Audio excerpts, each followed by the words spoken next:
A production assistant's voice cut through the low hum of the backstage chaos, sharp with urgency. The live taping was minutes away, and Leo Vance, the star of the show, was still in the makeup chair. His makeup artist, Sarah, called back that they were almost done, her hands a blur as she dusted powder across Leo's chiseled features. Leo himself was marooned in a half-slumber, his mood soured by an early call time. He surrendered his face to Sarah's ministrations, trying to reclaim a few moments of sleep. A moment later, a frantic assistant from the adjacent dressing room appeared, explaining in a hushed, desperate tone that their artist was swamped and the guest star hadn't even been touched yet. Sarah, ever the professional, sighed and patted Leo's shoulder. She pressed the powder puff into his hand, instructing him to blend the remaining powder on his own before heading out. With that, she followed the assistant to the next room to put out the fire. Leo, hovering between dream and reality, stared blankly at the soft puff in his hand.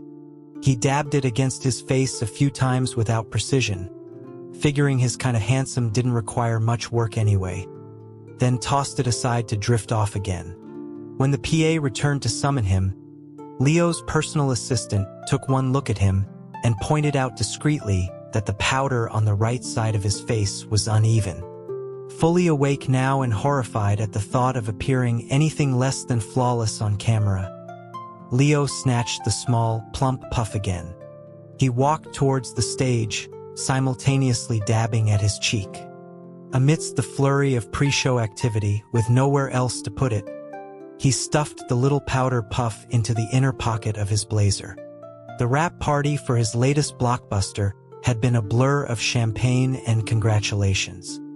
Back in his suite at the Chateau Marmont, Leo had collapsed onto the bed, too exhausted to even remove his suit. As he drifted in a drunken haze, he felt a weight settle on his hips and a strange, sweet fragrance filled his senses. It was powdery yet clean and warm, not cloying or cheap. It was a scent like vanilla and clean cotton, a gentle touch that stirred something deep within him. Leo's eyes fluttered open. A naked young man, pale and luminous in the moonlight filtering through the shears, was kneeling over him. The night dissolved from there. When he woke, sunlight streamed into the room, and the young man was curled asleep in his arms. A slow, seismic shift occurred in Leo's understanding of himself. So this was it. The reason he'd felt a disconnect in his relationships for years wasn't a flaw in him, but a fundamental misdirection. A sense of weary resignation settled over him, mingled with an odd sort of relief. Shortly after, the young man stirred. He scrambled out from under the covers, a blush creeping up his neck. His fair skin was a canvas of faint bruises, each mark a silent accusation of Leo's unrestrained passion the night before. Leo cleared his throat, the sound rough in the quiet room. He asked who had sent him. Access to his suite was tightly controlled. This gift had to have been arranged. The young man hesitated, his voice barely a whisper as he named Sarah, the makeup artist. Leo's mind reeled. A cascade of worst-case scenarios flooded his thoughts. What did she want? Was this blackmail? Would she leak photos of him with 3 days of stubble if he didn't comply? He kept his face a mask of cool indifference, deciding to probe the situation. He asked the boy if he was planning on going back to her now. The young man's eyes immediately welled with tears. He shook his head, his voice trembling as he insisted he couldn't go back, that he was ruined now. Leo stared, baffled by the antiquated sentiment. He felt a sudden, bizarre obligation to educate the boy on modern ideas of sexuality. He launched into a serious, if slightly hungover, philosophical discussion about human nature, intimacy, and love. But his words were met with the same look of tragic shame. Losing patience, Leo adopted the cynical drawl of a character he'd played once. asking if this was all about him taking responsibility. Keeping a boy toy wasn't an issue, but the melodrama was. Tears spilled down the young man's cheeks as he clutched the bedsheets, denying that he wanted anything of the sort. Leo pressed on, his acting skills kicking into high gear as he portrayed a seasoned player. He asked if the boy wanted money or a role, sneering that the whole damsel in distress act was a tired script that wouldn't work on him. That seemed to strike a nerve. The boy's face flushed with anger. He insisted that he wanted nothing, but that Leo was still the one who had dirted him. Leo, now fully committed to the role of the scoundrel, scoffed at the notion. He wanted to know how, exactly, he had managed to dirty him, reminding the boy just how many people would kill to be in his position. He advanced on the boy, who backed away until he hit the corner of the wall. The collision wasn't loud, but what followed was a soft, final thump. A small, fluffy powder puff dropped to the floor and flipped over. Its once pristine white surface was matted with a sticky, whitish substance, clumped into sad little tufts. It looked utterly pathetic. Leo stared at the puff, his mind going completely blank. His wild, passionate night had been with a makeup implement. A wave of guilt washed over him. The puff's accusation, it turned out, was entirely accurate. Feeling deeply chagrined, Leo found himself carefully washing the powder puff in his marble bathroom sink. A true gentleman, he reasoned, cleans up his own messes, even the surreal ones. He debated using shampoo or body wash, his touch uncharacteristically gentle. The texture was surprisingly pleasant in his hands. He was so focused that he didn't notice the soap suds covering the puff until it let out a soft, muffled squeak. The result was a disaster. Without the proper cleanser, the puff's soft fibers exploded into a frizzy mess. When it transformed back, the boy's normally soft, wavy hair was sticking out in every direction, like a tiny, startled cloud. It was soft, but impossibly fluffy, making him look like a kitten that had rubbed against a balloon. Leo held back a laugh, trying to soothe the boy's distress by telling him he looked cute, like one of those cherubic child actors from old movies. The boy sniffled, asking if he was telling the truth. Leo, with complete sincerity, assured him he was incredibly beautiful. But the boy's tears started anew. He explained through his sobs that with his fibers all puffed out, he couldn't apply makeup properly anymore. Leo took a moment to process this. He couldn't believe the boy actually wanted to go back to being an object. The boy, named Finn, looked at him with genuine confusion, stating that being a powder puff was what he was. Leo, choosing his words carefully, asked if he had ever considered just being a person. Finn thought for a moment, then shook his head, murmuring that being human seemed hard. Besides, he didn't know how to do anything else. He stood there, small and fragile in one of Leo's oversized robes, his collarbones dotted with fading marks, looking so lost that a protective urge surged through Leo. He pulled the boy into his arms, telling him not to worry. He would take care of him. A few days later, Sarah asked Leo if he'd seen the puff she'd lent him. Leo, who had been dozing in the makeup chair, nearly jumped. He mumbled that he must have left it on the counter that day. Sarah, not noticing his unease, lamented that it was probably thrown out by the cleaning crew, which was a shame because it was a really good one. Leo feigned indifference, asking what made one puff better than another. She described it as soft, dense, and faintly scented. Leo silently agreed on the soft and scented part.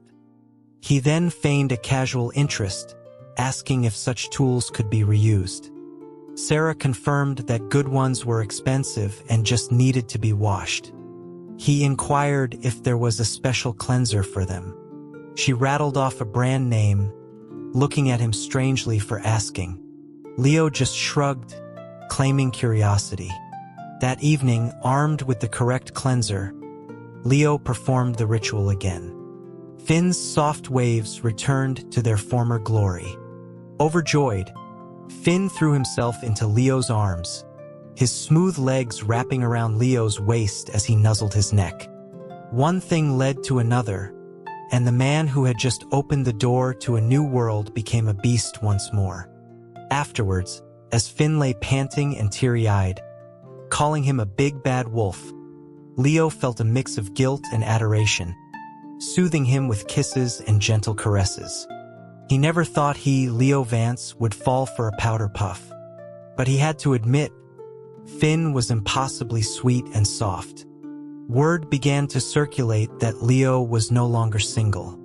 He was open about it, but that didn't stop a few ambitious actresses from trying their luck. A phone number slipped into his pocket here, a lipstick smudge on his collar there. It was an annoyance he used to ignore, but now, with Finn at home, he felt a constant low-level anxiety. Finn, in his own way, was incredibly perceptive. After a short time living as a human, Finn was no longer the naive creature he once was. He had a natural sensitivity that Leo, a newcomer to this world of relationships, couldn't match. Finn noticed the faint, foreign traces of different foundations on Leo's clothes, scents that weren't his own. He tried to rationalize that it was just part of Leo's job, but a seed of doubt was planted.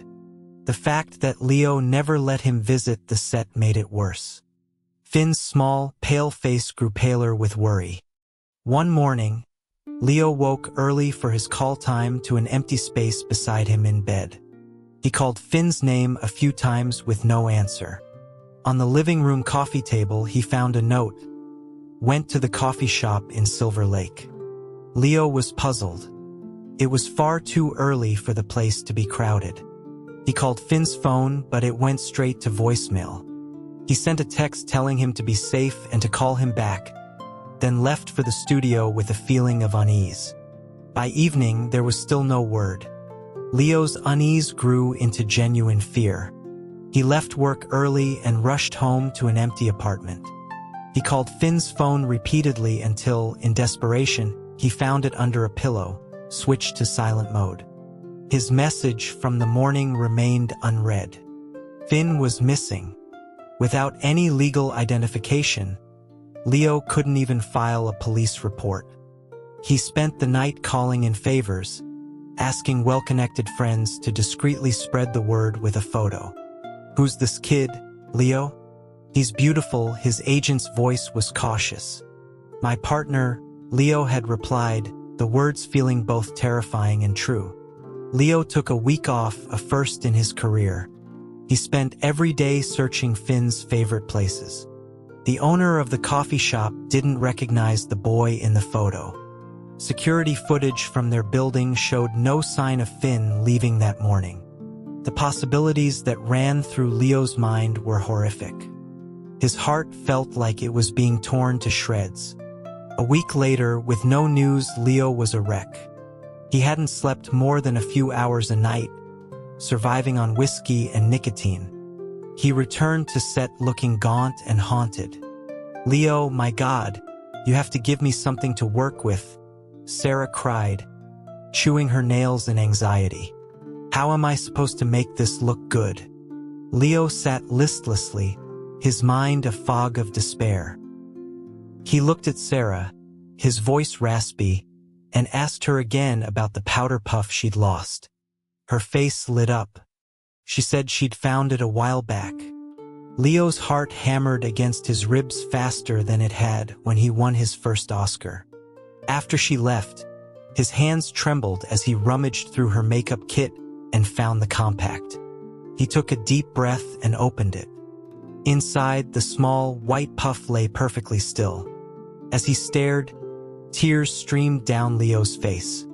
A soft popping sound was followed by a sob. You finally came for me. It was so dark. I was so scared. Finn materialized in his human form, naked and crying, and collapsed into Leo's arms. Are you insane? Why would you run off like that? Leo demanded, his voice thick with emotion as he held the boy tight, giving his bottom a sharp, angry swat. Through hiccups and tears, Finn explained. A week ago, consumed by jealousy, he had decided to investigate for himself. He reverted to his puff form and hid in Leo's pocket, leaving the note about the coffee shop as a decoy. Everything was going according to plan until Leo had to change his costume on set. The blazer, with Finn inside, was left in the dressing room. Just as Finn was about to change back and slip away, the door opened. An assistant came in looking for Leo's throat lozenges and found the puff in the pocket. Mumbling about it having fallen in during makeup, he placed it on the counter and left. Finn was about to make another attempt when the door opened again. This time it was Sarah who spotted him immediately. "There you are, my little darling," she cooed and popped him back into the compact. He'd been trapped in the darkness ever since. Listening to the story, Leo was overcome with a complex mix of emotions. He had brought Finn into this world, promised to teach him how to be human. But all he had done was trade one small prison for a larger one. His fear of the world discovering his secret had led him to isolate Finn, forgetting that a relationship was about partnership, not possession. He pulled Finn's head against his chest, his voice choked. "It was my fault, baby. I'm sorry. I won't ever hide you again. Please don't leave me." Finn didn't fully understand why Leo was apologizing, but he snuggled closer, comforted by his warmth. The crew noticed the change. The endless supply of affection Leo now showered on his partner was a constant source of amusement. He brought Finn to the set every day, practically attached at the hip. Between takes, while other actors studied their lines, Leo would be peeling a strawberry for Finn. He was Leo Vance, after all. He had earned the right to be eccentric. And Finn was hardly the demanding diva rumor might have suggested. He was beautiful and sweet-tempered, and, it turned out, a genius with a makeup brush. "Has anyone seen my powder puff?" Sarah called out from behind them, scratching her head. "It's the strangest thing. I swear I lose one every single day." Leo placed a perfect red strawberry between Finn's lips, and they shared a secret smile.